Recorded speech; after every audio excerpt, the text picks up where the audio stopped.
Hey there! Welcome to the Distracted Librarians podcast.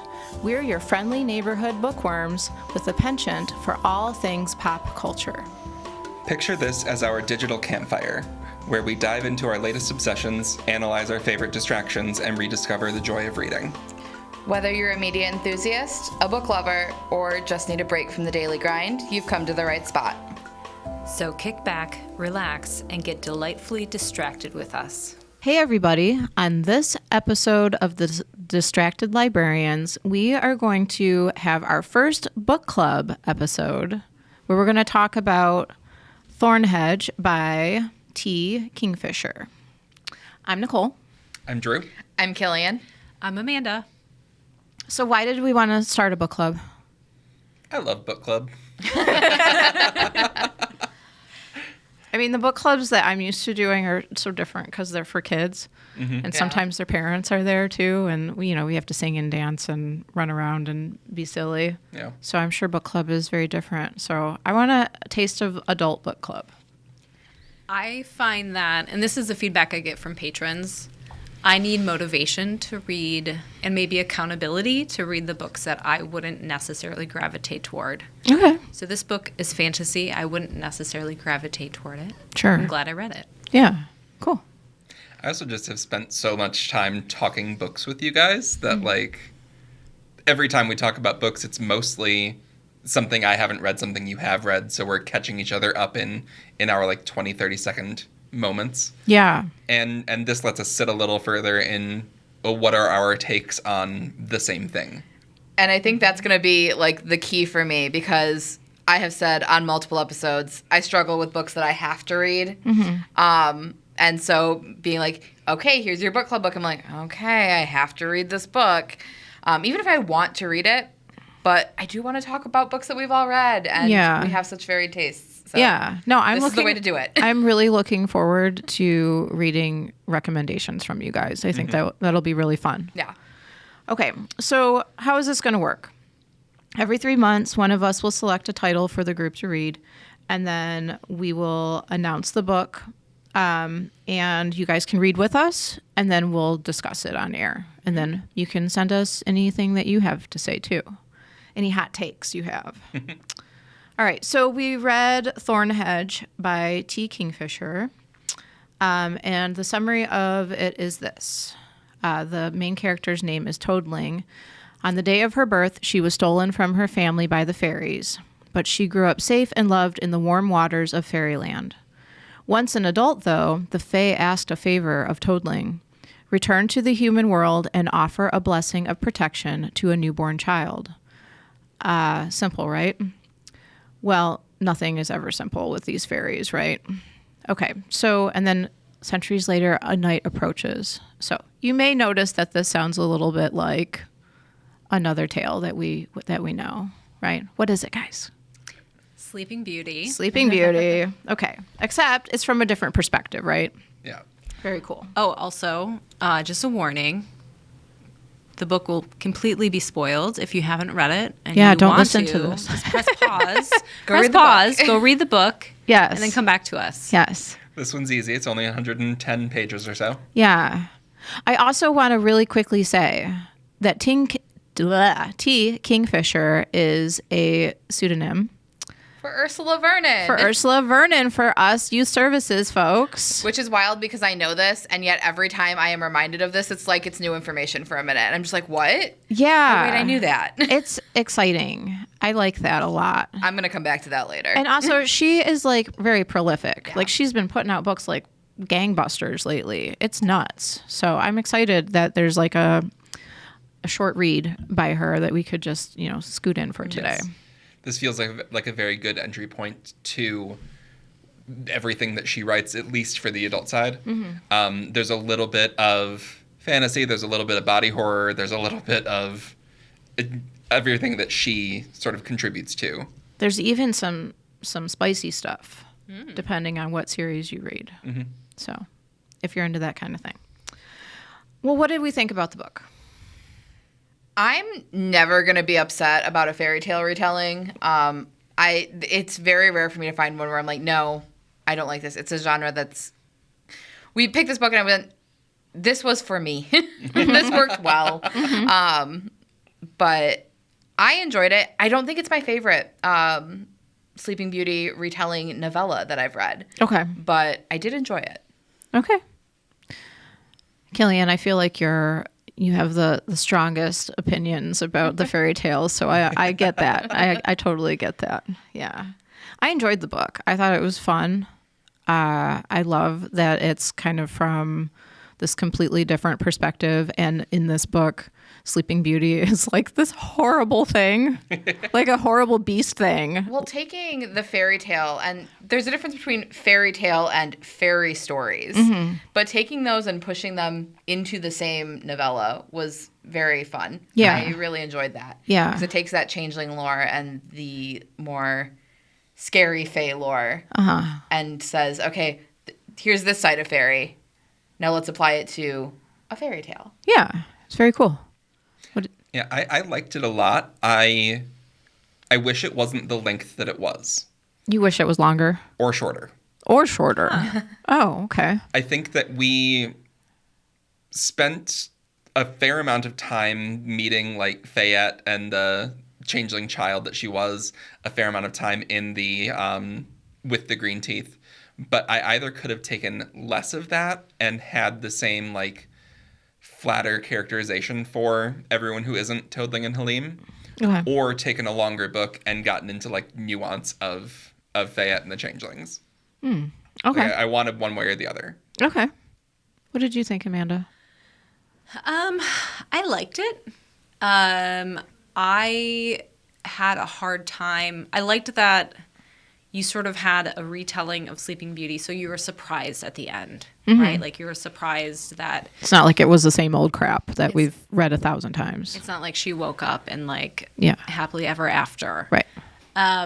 But I also, I wanted more like world building. Like I wanted to like know more about the green teeth. And the thing is like me being someone who doesn't read a lot of fantasy, like I don't have a whole lot of background knowledge coming into these different creatures. Like, So this is the first time you've met a green teeth. yeah. Yeah. It's Okay. like, what's a green teeth? Like, what do fairies, like, what is their behavior usually like? I don't know. Okay. Like, they mentioned something how fairies are sort of like trickster. Like, they won't show your emotion, or they won't show emotion.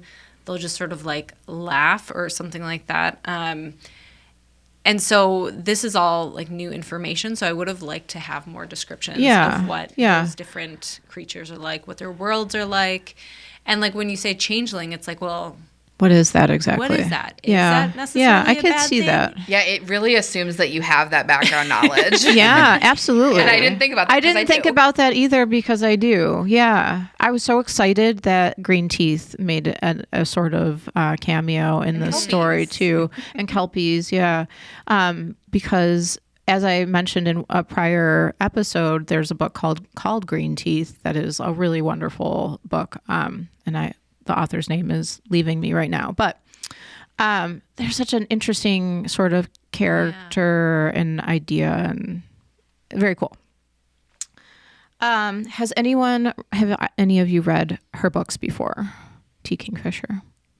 No. Drew recommended one of them for me on a prior episode, and I still haven't read it. Oh my goodness. Whoops. Oopsie.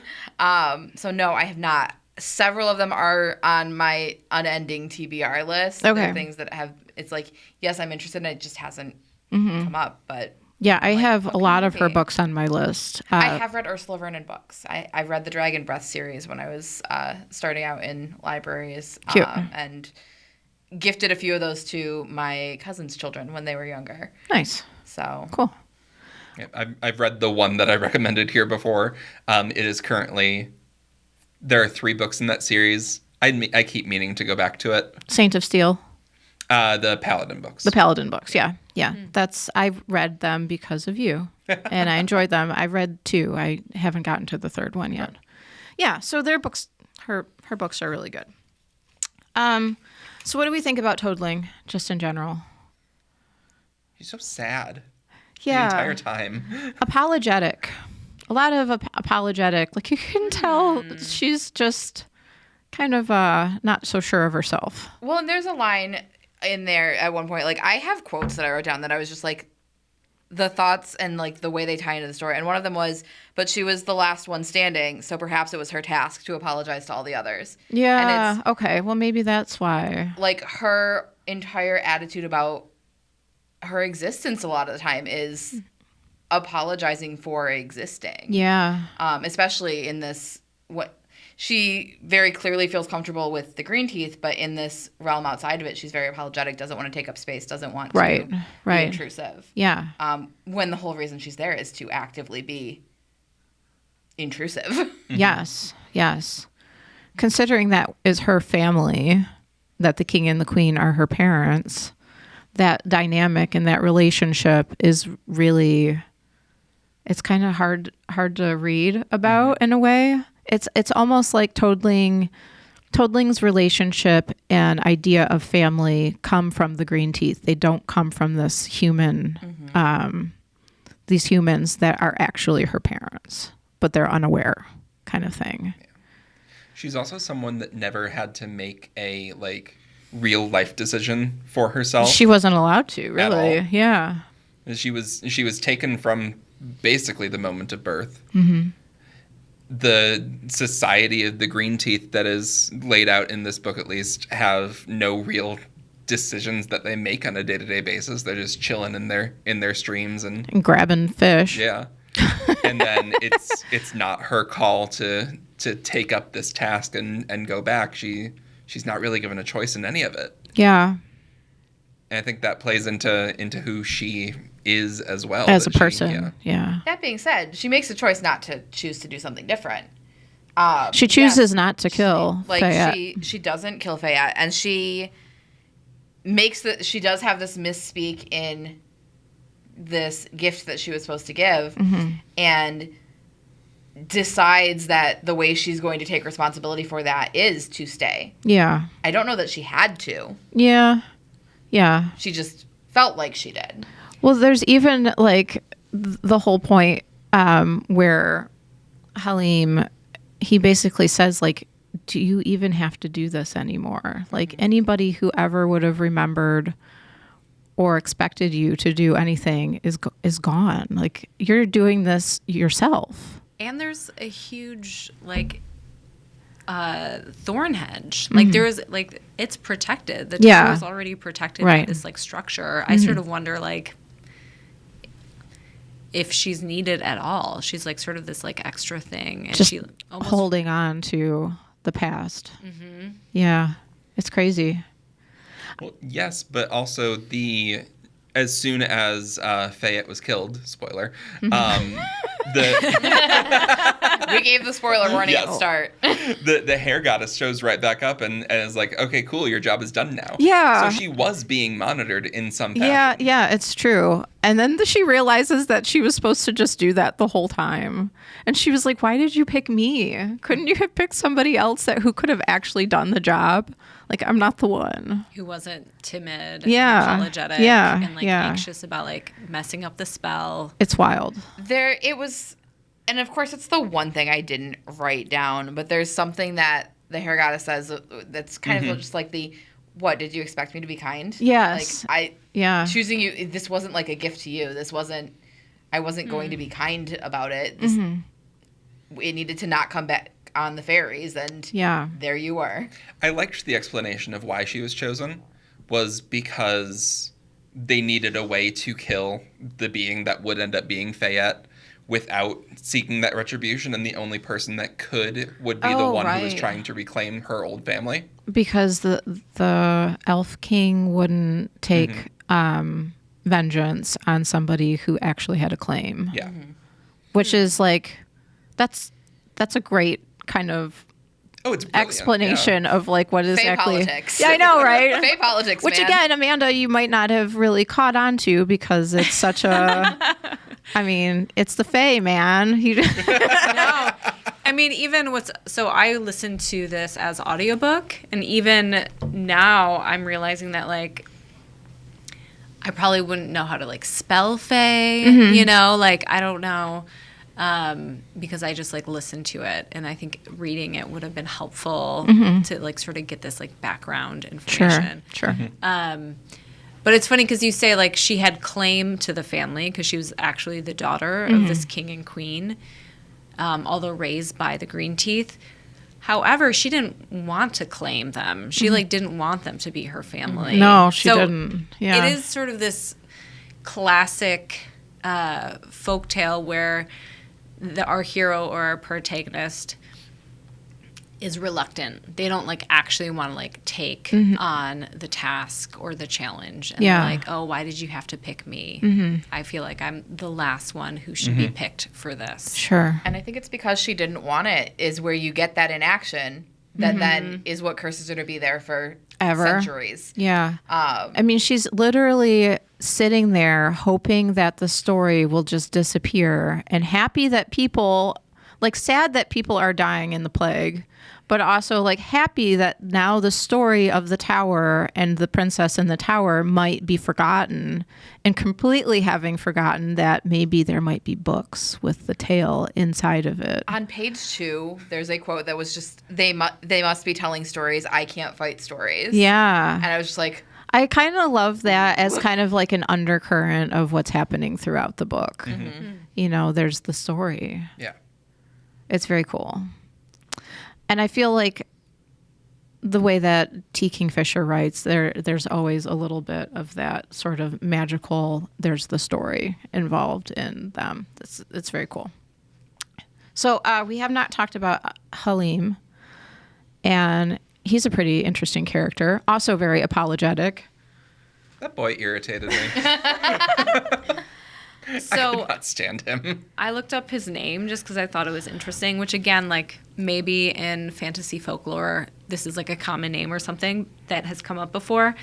But according to Google, Halim is a masculine name of Arabic origin, meaning gentle, patient, forbearing, mild-mannered, or understanding. So I think that like sort of sums it up in up. one. Yeah, absolutely. But granted, such a different knight than all of the knights that came before trying to hack through this hedge to get to the princess. he's just there for the story. He's just there for the story. Yeah. He has no, like, he's pursuing a story and not the glory that most knights are out adventuring for. And that's a very refreshing take on a knight. It is. Yeah. Well, he's like, I'm not the firstborn.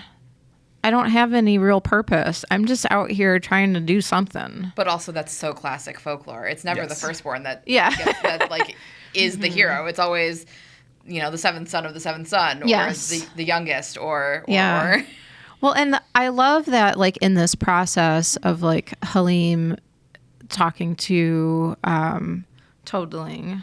Am I saying that right? Yeah, Toadling. Finally, the story starts to come out.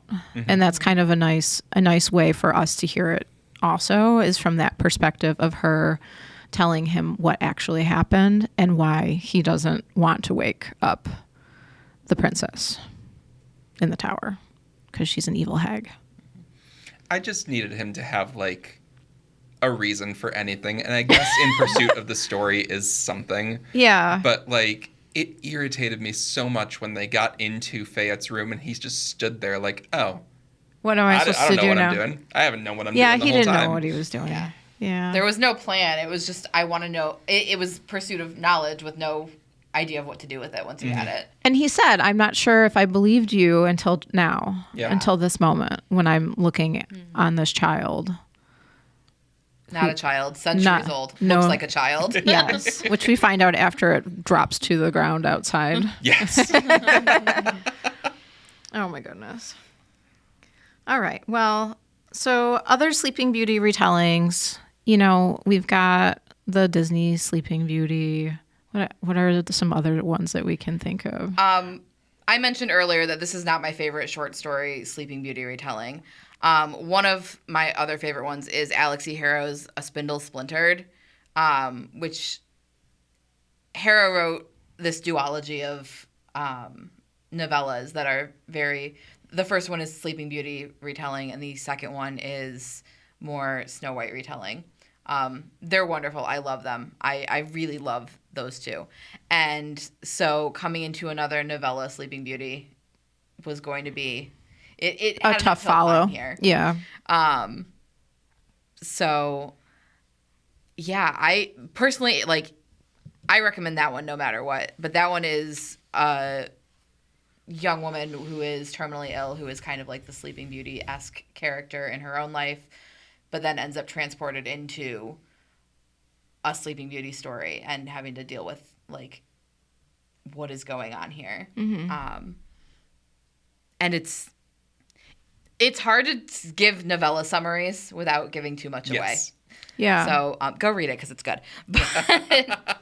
So that one's one of mine. The other one that I didn't know until I read the author's note of this book is actually the first book of the Hamster Princess series, which is also by T. Kingfisher as Ursula Vernon. Which I finished this and I was like, okay, I know we have this on the shelf. I went and got it. I read that overnight because she noted that, this book came out of ways that Sleeping Beauty retelling could have gone. Sure. It is a very different Sleeping Beauty retelling. It's very interesting. Oh, cool. Maybe I'll pick it up. With a mix of cartoons. Is it the greatest thing ever? No, I do like this one better, but also this one was written for adults and I am now an adult, so. Yeah. How did you feel about the depictions of the fairy world? I mean, Killian, you and I have read a ton of fairy books. Have you read a bunch of fairy books, Drew?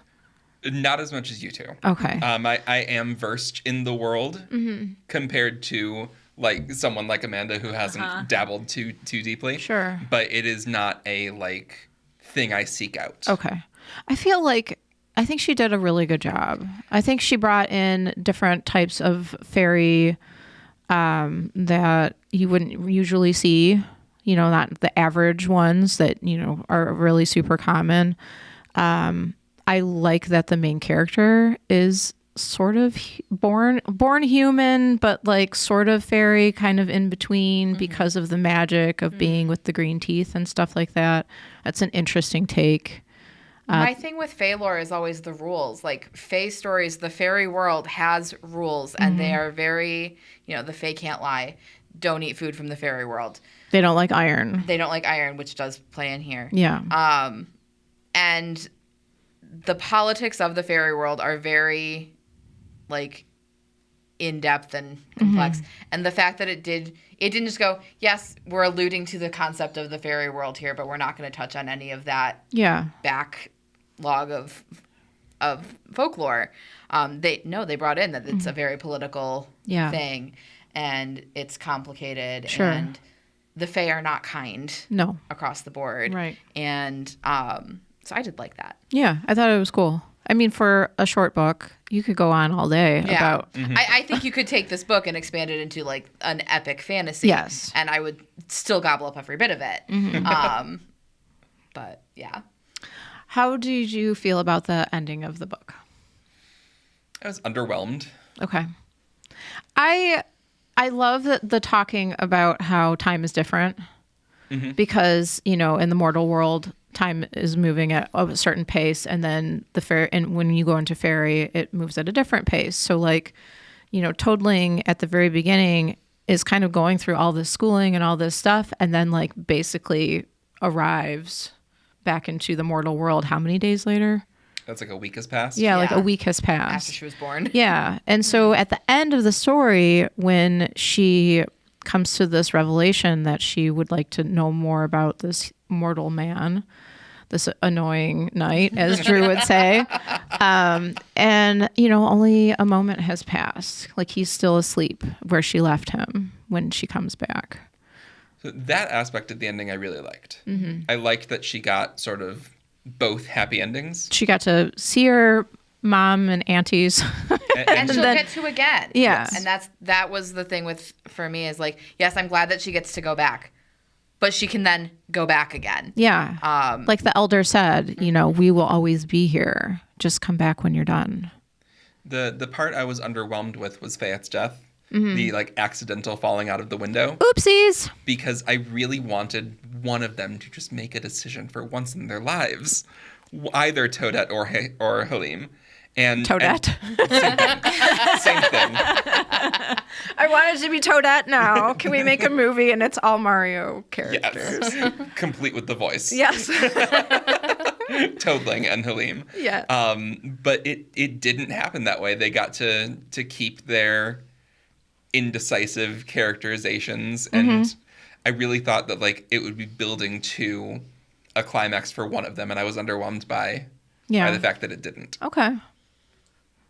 I wonder if they're just going to say I'm sorry to each other all day, every day for the rest of their lives. Well, the rest of one of their lives. I'm sorry. Yeah, that's true.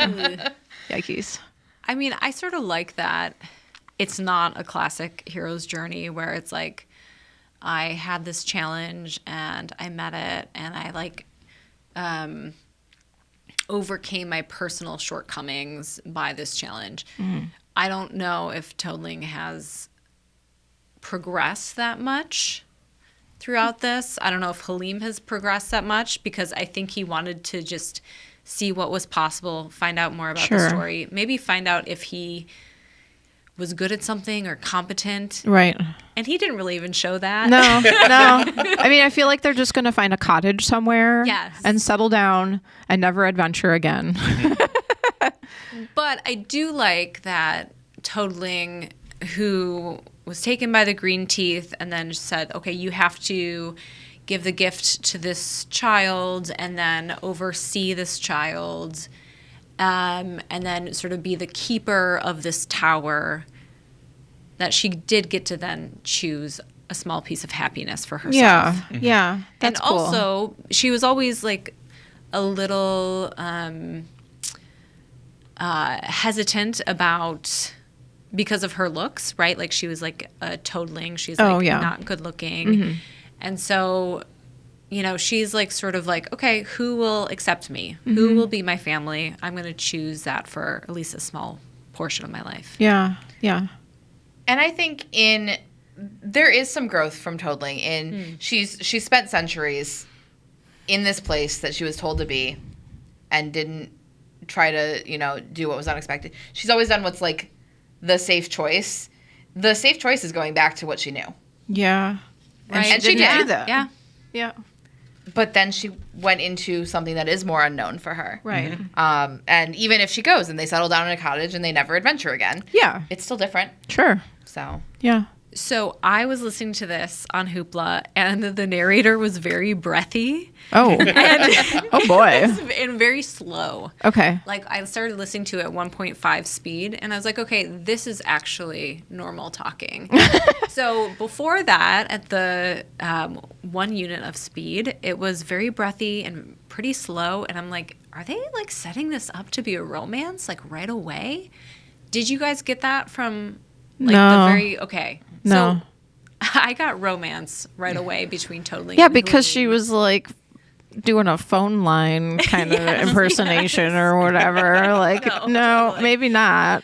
But then it sort of did turn out to be a, like, romance. Yeah. So, I don't know, like... It does have a happy ending, even though it's not like and then they lived happily ever after. It's more like, they were reunited and then they're happy left for to now. see what happens. And now they get to live. Yeah. Yeah. Cool. All right. Well, if you read the book and want to let us know some of your thoughts, feel free to email us and let us know. And do you have any suggestions for what we could read next? Amanda's in charge for our next book, so we'll let you know what that's going to be. And thank you for listening. We will see you next time. Thank you for joining us for this episode of Distracted Librarians. Many thanks to BCTV for their support in recording, editing, and releasing this podcast, and to the Friends of the Library for sponsoring closed captioning on every episode. If you have any questions or suggestions, feel free to reach out to us at distracted@btpl.org. Until then, keep those pages turning and those screens lighting up. We'll catch you in the next episode. The views and opinions expressed in the Distracted Librarians podcast do not necessarily reflect those of Bloomfield Township Public Library, Bloomfield Community Television, the Birmingham Area Cable Board, or its producers or production staff.